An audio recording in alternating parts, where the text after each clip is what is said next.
Quand j'ai vu les premières cartes arriver, je me suis dit, bon, ça va, ça vient doucement, et puis une, et puis 5, et puis 7, et en une journée 17. Et au moment où j'enregistre cette intro, que j'enregistre après la vidéo, il y en a encore eu 5. Bref, on est clairement parti dans la grande suite des sorties. Et à ça, j'ai qu'une seule chose à dire. Ah, Zut. here we go again. Eh bien bonjour à toutes et à tous, ici c'est Ketal, on est là pour une nouvelle vidéo sur l'Orcana. On est reparti dans le tunnel des spoils et des cartes révélées. Et donc on va faire beaucoup de contenu comme d'habitude pour commenter, analyser chacune des cartes qui sont révélées pour voir si jamais elles sont jouables ou pas trop, si elles sont intéressantes pour le compétitif de l'Orcana bien évidemment. Comme d'hab, je m'intéresse qu'aux cartes qui sont officiellement révélées. Je ne parlerai donc pas des cartes qui ont été pas officiellement révélées, c'est-à-dire les cartes, les leaks et tout, vraiment sur internet. Il y a plein de cartes qui ont été leakées, qui sont trouvables. Je n'en parlerai pas tant qu'elles ne sont pas officiellement révélées, car je veux encourager les vrais reveals et pas les leaks, justement, sur cette chaîne. À côté de ça aussi, je ne vais pas parler des cartes qui ont déjà été révélées durant le fameux live pour le chapitre 4, parce qu'on en a déjà parlé durant le live en question, la vidéo est sur la chaîne. Donc si vous voulez avoir mon avis sur les cartes qui ont déjà été révélées, n'hésitez pas à aller voir là-bas, j'en parlerai pas plus ici. Mais ici on est parti avec un total de, je regarde à nouveau, 16 cartes, si je ne me trompe pas, 17 cartes même, qui sont révélées. On est passé de 6 à 17 en une journée, donc je me suis dit qu'il était peut-être temps que je commence à faire des vidéos dessus quand même. Et donc on va commencer tout de suite avec une carte qui est peut-être une des meilleures de ce qui nous a été proposé, Pégase. Pégase pour 1-1-1, 1 de l'or, insaisissable. Et un perso à 1 de l'or, insaisissable, ça peut faire penser à Pascal du chapitre 1. Pascal qui a légèrement disparu des decks, mais qui est toujours un peu dans le coin, et Pascal qui est toujours une plaie, parce que si on fait pas attention, Pascal il peut faire beaucoup de points. Mais il a une condition, si vous arrivez à gérer les autres personnages à côté, Pascal est frappable. Pégase, lui, il s'en moque. Avant que Pégase soit géré, c'est-à-dire avant qu'on ait un moyen de lui faire des dégâts avec un personnage, parce que sinon, évidemment, on peut jouer allumer les mèches et le bannir immédiatement. Mais avant qu'il puisse être géré par un personnage, Pégase, en fait, un personnage avec un saisissable, il n'y en a pas qui coûte moins de 2 ou de voire même de 3 qui peuvent avoir un saisissable pendant un tour. Donc, ça veut dire que Pégase, au tour 1, il est tranquille, au tour 2, il est tranquille aussi. Parce que le tour 2 adverse qui pourra gérer ton insaisissable, il pourra pas attaquer ce tour-ci. Donc Pégase, c'est au minimum 3 de l'or assuré, à moins que l'adversaire joue une action qui fasse des dégâts directs. C'est super fort. Pour 1, 3 de l'or à peu près assuré sur la durée, c'est super fort. En plus, derrière, si jamais l'adversaire il a pas de quoi gérer immédiatement, il va pouvoir en faire de plus en plus Pégase. Et ça peut aider énormément les decks rush basés sur le vert. Vous savez que c'est des decks qui commencent à voir le jour. On voit les ondes ensorcelées, on voit des choses comme ça. Donc, mine de rien, Pégase, super ajout pour la couleur émeraude. Et en plus, il est ancrable. Et ça, franchement, on aurait pu nous faire une 1-1 insaisissable pas ancrable. Franchement, je les aurais bien vu nous faire ça. Nous avons pour 2 le record player, donc comment dire, le discophone, le gramophone, bref, le truc qui fait de la musique, tout simplement. Voilà, prenez-moi en tant que traducteur s'il vous plaît.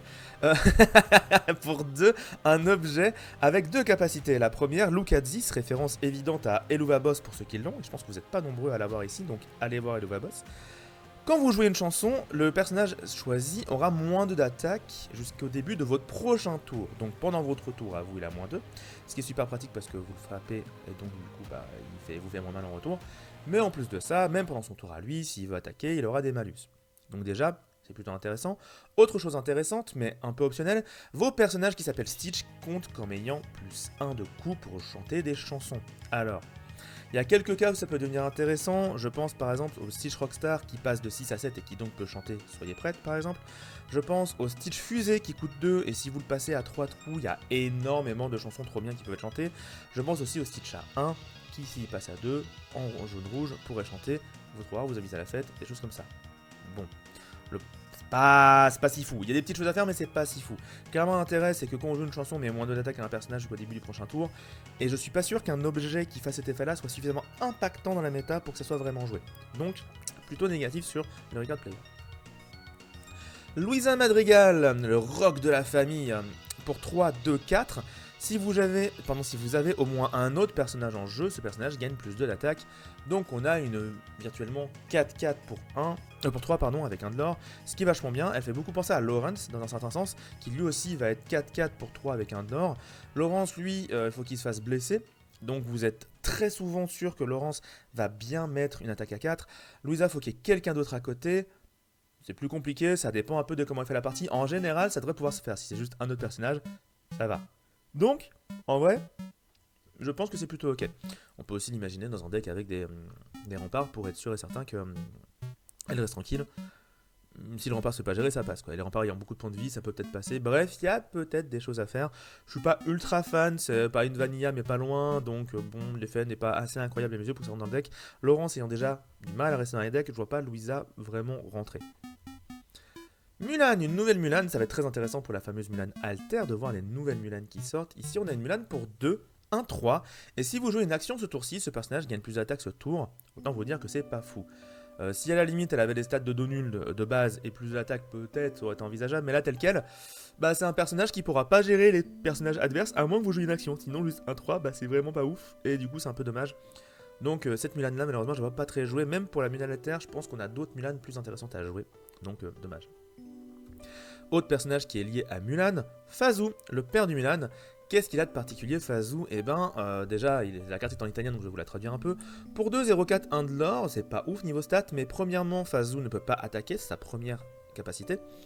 En même temps, c'est normal, il est blessé, hein. Si vous connaissez le film Mulan, tout ça, vous connaissez un peu l'histoire. Donc, Fazou ne peut pas partir défier un autre personnage, et sa capacité, c'est qu'il peut s'incliner. Vous choisissez un personnage qui s'appelle Mulan, vous le redressez et elle ne peut pas partir à l'aventure jusqu'à la fin du tour. Donc Fazou, c'est un personnage qui va redresser vos Mulan. Alors, la Mulan qui sera intéressante à redresser, évidemment, c'est l'Alter, parce que vu qu'elle tape plusieurs personnages en face, ça peut vraiment faire un carnage grâce à ça. L'autre Mulan potentiellement intéressante, c'est celle qui dit si jamais elle attaque et bannit un personnage adverse, vous mettez plus 1 de l'or à tous vos autres personnages. Du coup, vous pouvez essayer de faire plusieurs fois la capacité. Le problème que j'ai avec Fazou, c'est que c'est un personnage, donc c'est gérable facilement par 1 milliard d'effets, et qu'en fait, redresser Mulan, alors c'est sympa, mais il y a une carte qui s'appelle le bouclier de vertu, qui est là depuis le chapitre 1, qui coûte 1 à jouer et 3 à activer derrière. Et en fait, vu que c'est un objet, c'est plus compliqué à cibler, ça n'a pas des points de vie, ça s'incline. Quand c'est incliné, les personnages adverses ne peuvent pas les attaquer. Je saute un peu, je m'en excuse. Et du coup, bah clairement, en fait, pourquoi on jouerait Fazou alors qu'on peut jouer le fou, qui certes va le faire une seule fois, mais c'est suffisant, ou alors un bouclier de vertu, ou des choses dans le genre, vraiment Fazou, qui en plus ne marche qu'avec Mulan. C'est aussi ça le gros problème, alors que les deux autres cartes que j'ai citées marchent avec n'importe quel personnage. Fazou, je le vois aucunement rentrer dans les decks, malheureusement. Le jardin d'Ursula. Alors au début, j'étais un peu négatif dessus, parce que je me suis dit, bon, pour 4 sets de vie, c'est à peu près ok, au moins ça évite le fameux fait de se faire bannir directement par Maori, contrairement à Feng, hein, à la griffe. L'intérêt de celui-là, bon, en dehors de faire un de l'or, c'est que si vous avez un personnage incliné ici, les personnages adverses ont tous moins 1 de l'or. Ça, c'est une capacité assez forte. Et en fait, en y pensant, en vert, on a énormément de personnages insaisissables. Et du coup, le moindre insaisissable, vous payez 2, vous le mettez là-dessus. Tant qu'il n'est pas géré, les personnages adverses ont moins 1 de l'or. Autant vous dire que celui il va se faire casser la figure tout de suite. Parce que on peut pas laisser ça. On peut pas laisser le board adverse à moins 1 de l'or. L'adversaire, il peut plus faire de l'or quasiment. Imaginez, tous les personnages à 1, bah, ils ont 0, ils font plus rien. Même les personnages à 2, ça diminue de moitié leur capacité. C'est un lieu intéressant. Le problème, c'est que, comme beaucoup de lieux, c'est un lieu pour lequel il faut avoir l'avantage, parce que si vous le sortez sans rien sur le terrain, d'une, sa capacité ne sert à rien, de deux, ces 7 points de vie vont partir assez vite. On joue tous des manoirs de l'arène, bah voilà, comparons avec le manoir de l'arène, bah 7 points de vie, ça va, c'est à peu près égal, mais déjà il y a 1 de l'or de moins, et en plus de ça, la capacité est plus dure à mettre en place. Manoir, il faut mettre pour 1 des personnages dessus, et ça fait piocher. Ici, il faut mettre pour 2, il faut qu'il soit incliné, donc si jamais l'adversaire peut attaquer votre personnage incliné, mais il fera pas de l'or. Après, l'avantage en effet, c'est que s'il attaque ce lieu-là, bah, il fera pas de l'or non plus. Donc ça peut peut-être vous faire gagner un tour. Mais je vois pas ce lieu être loué dans les decks, malheureusement, même si jamais il y a des choses intéressantes à faire avec les insaisissables. Nous avons le contrat signé, et ça par contre c'est assez sexy. Pour 2, un objet qui dit quand un adversaire joue une chanson, même pas s'il la chante, juste s'il joue une action qui est une chanson, vous pouvez piocher une carte. Et du coup, bah quasiment tous les decks jouent des chansons, énormément de decks jouent des chansons. Donc c'est un excellent outil de pioche. Genre vous jouez contre Steelsong, vous avez un outil de pioche de psychopathe, vous aurez toujours des cartes en main, il n'y aura aucun problème. Et après bon, Steelsong, le problème c'est que des decks qui jouent beaucoup de chansons souvent sont basés sur du gris et que gris a les meilleurs moyens de gérer les objets du jeu. Donc c'est un peu risqué, mais le truc c'est que contre des adversaires qui jouent peu de chansons, imaginons du rouge, parce que oui il y en a mais pas beaucoup, imaginons du bleu, parce qu'à part Libéré Délivré, ouais s'il y a Je vole un peu aussi, mais voilà, ça en joue peu en tout cas. et ben vous pouvez l'ancrer, parce que c'est ancrable, et du coup ça fait une carte encore une fois plutôt versatile. Les mauvais match-up vous l'ancrez, les bons match-up vous la jouez en espérant qu'il n'y ait pas de contre-objet, et ça peut vous faire cacher pas mal de cartes. Je suis plutôt content sur cette carte, je pense que ça peut être joué en vert, on a un ou deux exemplaires, en tout cas ça va être essayé. Autant dans les cartes qu'on a vu, il y en a qui sont même pas essayées, autant celle-là elle peut être essayée dans les decks pour voir si ça fonctionne. Sign the Scroll, signer le parchemin, donc on est vraiment dans un thème encore une fois, Ursula, le parchemin, les contrats, tout ça, tout ça. Une carte que je trouve pas folle, pour 3 non ancrables déjà, évidemment c'est un défaut. Vous pouvez choisir un adversaire, et cet adversaire peut choisir entre défausser une carte, ou gagner 2 de l'or. Ou vous gagnez 2 de l'or, sinon le choix était plutôt facile. Et en fait, j'ai 2 problèmes avec cette carte. Premièrement, c'est non, enfin même 3 problèmes. Non ancrable, c'est pas une chanson, l'adversaire choisit. Et en fait, le problème des cartes où c'est l'adversaire qui choisit, c'est que l'adversaire va forcément prendre le choix qui l'arrange le plus. Et du coup, bah, si jamais il a plus de... Ah, s'il a plus de carte en main, ceci dit, vous pouvez gagner directement 2 de l'or avec cette carte-là. Ah. En vrai, ça fonctionne s'il a plus de cartes en main et il défausse pas, et du coup, vous gagnez 2 de l'or. J'avais pas pensé à ça. Donc peut-être en deck ultra défausse pour essayer de faire du lore rapidement avec cette carte-là. Je suis dubitatif. Je sais pas si jamais ça marcherait tant que ça. Non ancrable, beaucoup non ancrable en genre, je pense au gris vert ou au vert jaune qui jouerait full défausse. Bah, du coup, vert jaune, évidemment. Je sais pas fan en tout cas, pas fan. Si c'était une chanson, ce serait à réfléchir, là telle quelle, je n'y crois pas des masses. Polochon. Et oui, on a un nouveau Polochon, et on pourrait croire qu'il altère avec cette jolie coupe de cheveux, mais non, c'est juste un Polochon Storyborn. Polochon pour 3, 2-2, 2 de l'or, soutien.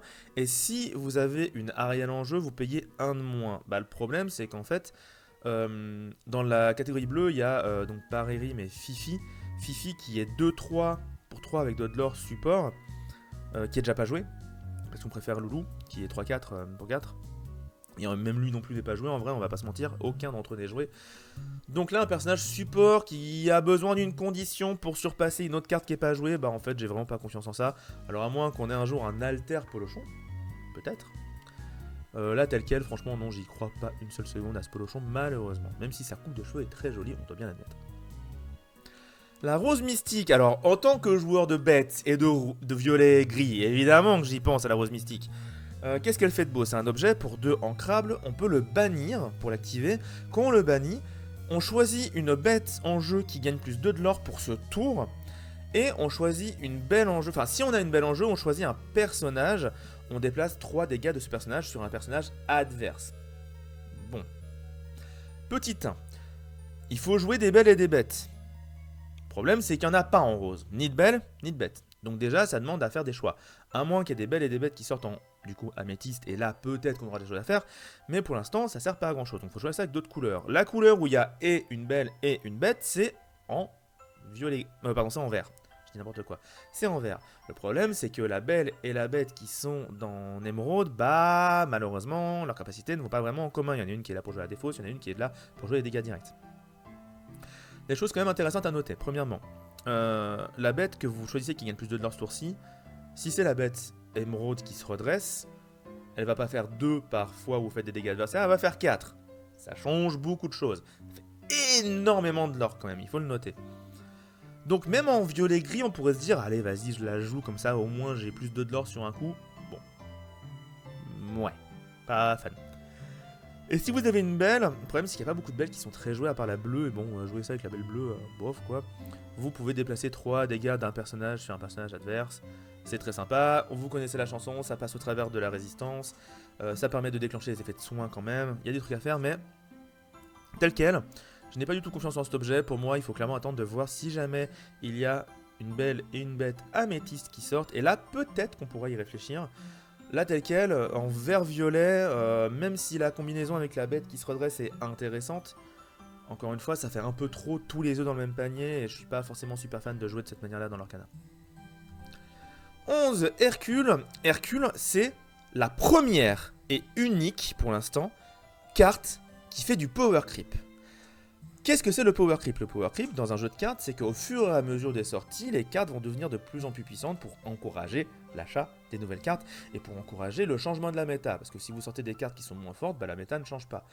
Donc en général on fait ce qu'on appelle du gameplay horizontal, c'est-à-dire on sort des cartes avec la même puissance que les autres mais avec des effets différents pour encourager différents styles de jeu et donc créer de nouveaux decks qui fonctionnent.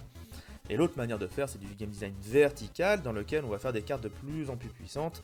D'autres jeux comme Magic ou Yu-Gi-Oh! On voit très bien de quoi on parle. Ici, jusqu'à maintenant dans l'Orcana, on avait toujours eu des cartes qui des fois étaient un peu meilleures que d'autres qui existaient déjà qui sortaient, mais soit parce que la capacité est différente et donc c'est du game design horizontal, soit parce que si les stats étaient différentes, genre juste meilleures, c'est parce que la couleur s'y prêtait plus. Typiquement, en rouge jusqu'à maintenant, on avait Peter Pan pour 3 non ancrables qui étaient 3-2, charge 1 de l'or, et on se disait bon, en améthyste, il y a Rafiki, qui est meilleur, mais peut-être que améthyste est la couleur préférée pour les personnages qu'on charge. Bah c'est moins le cas, et surtout maintenant ce n'est plus vrai, car on a Hercule qui est littéralement Peter Pan avec un point de vie de plus. Donc là on est vraiment dans le power creep. C'est la première carte qui fait ça. Et donc bah clairement ça va être super intéressant pour les decks rouges qui avaient commencé à jouer Style Fusée, qui avaient commencé à jouer d'autres cartes comme ça. Bah là... on a un personnage qui est très sympa et en rouge-violet, bien que maintenant on joue plutôt la mime renard pour avoir de la charge, le fait d'avoir en rouge ce Hercule fait qu'avec d'autres couleurs, on peut se passer de Rafiki potentiellement et essayer de faire des choses sympathiques. Donc, bah écoutez, à voir. Il y a une place pour cette carte potentiellement dans le jeu. Peut-être en rouge-gris, en rubis acier avec le Hercule Alter, ça peut être intéressant aussi, si ce Hercule là reste en vie bien sûr. Mais donc, il y a potentiellement des choses à faire. En tout cas, c'est un bon Hercule. Maintenant, il faut voir s'il y a de la place. Le balai magique, encore un balai magique. Alors tout le monde qui attend évidemment la révélation d'un balai magique à 1. Pour être honnête, de mon côté, je m'y attends pas trop. Je pense pas que ça existera. On verra peut-être dans le temps, mais dans le chapitre 4, je pense pas trop. Pour 2 Magic Broom, donc balai magique 2, 3, 1 de l'or, des stats de dos nul, mais un dos nul qui gagne évasif, donc insaisissable pendant son tour. C'est un peu comme Jafar qui a les stats inverses. Jafar pour 2 il est 3-2, ici pour 2 on est 2-3. Et selon ce que vous voulez faire, les stats sont meilleurs dans un sens ou dans l'autre. L'avantage de ce balai magique là c'est qu'il pourra très facilement gérer les insaisissables de début de partie de l'adverse, mais moins facilement les trucs genre raid, des trucs comme ça, des trucs de late game. Alors que le Jafar lui pourra gérer ça. De toute façon si c'est un balai magique, il sera joué dans les decks balai magique. Mais on commence vraiment à en avoir beaucoup, et du coup toutes les cartes qui disent nommez un personnage et si c'est le bon, vous avez un bonus. Ça peut commencer à vraiment bien marcher, hein. Les Bruno Madrigal, les Chapeau du Sorcier. Là, on commence vraiment à avoir un paquet de balais magiques différents et donc à avoir un paquet de cartes potentielles qui, dans le deck, tu peux en jouer 30 et là, c'est une chance sur 2. Et à partir d'une chance sur 2, ces cartes-là deviennent redoutables. Les muses, alors il y a beaucoup de gens qui sont ultra fans des muses, moi pas des masses. Pour 4 ancrables, 2-4 1 de l'or avec hors d'atteinte, ce qui est très intéressant toujours, soit avec 4 points de vie, donc c'est très dur à gérer, 4 points de vie et hors d'atteinte, tant qu'elle s'incline pas. Quand vous jouez une chanson, vous pouvez choisir un personnage adverse qui a 2 d'attaque ou moins et le retourner dans leur main.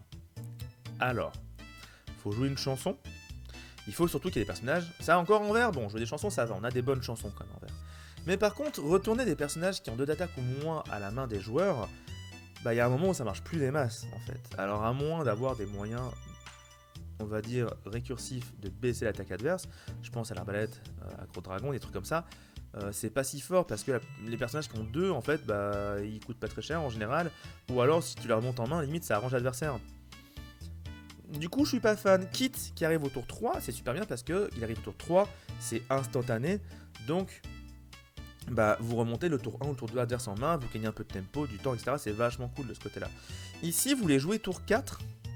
Il faut donc avoir au tour 5 une chanson en main à jouer pour remonter un personnage à 2 en main. Mais au tour 5, les personnages qui ont 2 ou moins en main, c'est pas eux qui sont intéressants, c'est d'autres choses que tu veux gérer. Donc non, clairement les muses, je vois pas trop comment les jouer efficacement, à moins d'avoir vraiment plein de moyens de baisser la force adverse, ça peut devenir intéressant. Mais en vert, il n'y en a pas, donc il faut jouer une autre couleur. Et là, on commence à faire un deck qui tourne autour d'une mécanique. J'y crois pas des masses. Le Snuggly Duckling en rouge pour 2 pour rentrer dedans et 9 de volonté, c'est immense, 9 de vie. Pas de l'or, heureusement j'ai envie de dire, parce que un truc qui a 9 de vie qui arrive au tour 2, vous le gérez pas avant le tour 5, en général, pas se mentir. Et sa capacité c'est que quand un personnage qui est dedans et qui a 3 d'attaque ou moins, non ou plus, c'est ça. En gros quand un personnage qui est dedans qui a 3 d'attaque ou plus, attaque justement, vous gagnez 1 de l'or. Pas besoin de bannir, hein, juste d'attaquer. Et si le personnage a même 6 attaques ou plus, vous gagnez 3 de l'or. Donc c'est un lieu qui fait du lore en mettant des personnages dessus et en attaquant l'adversaire. Le problème c'est que pour rentrer dedans c'est 2. Alors, je sais, voyage, désirless, tout ça, on peut rentrer des personnages facilement dans des lieux grâce à différentes capacités en rouge. C'est même plutôt bon pour ça en rouge. On peut même imaginer pourquoi pas du rouge-gris avec les pirates et des trucs comme ça et tout. On peut essayer de faire des choses intéressantes. Genre tu les mets le tour 1 sur le lieu des pirates, comme ça ils ont charge le tour 1. Et s'ils survivent le tour d'après, tu les mets sur Snuggly Duckling et tu gagnes du lore avec eux. Et du coup derrière tu joues les trucs qui mettent des lieux, tu joues peut-être même la carte de la planète au trésor en gris, enfin voilà. Il y a peut-être des choses à faire.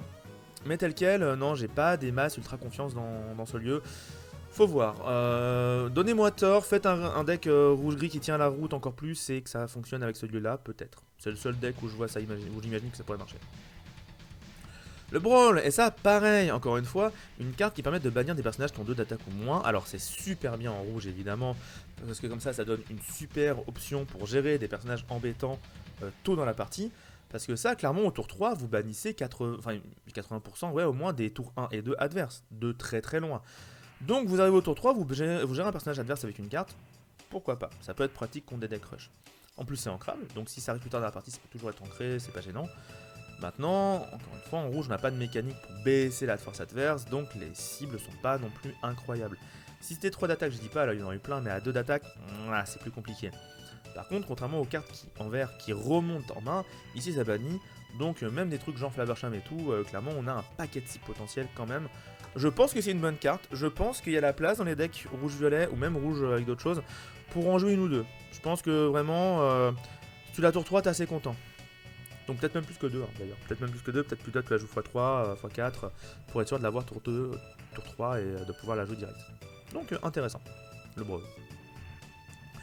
Gunther, alors on parle pas de l'ex-champion intercontinental de la WWE, non, on parle de Gunther qui est un des personnages justement dans le Snuggly Duckling, donc un des personnages qui est lié à l'univers de réponse.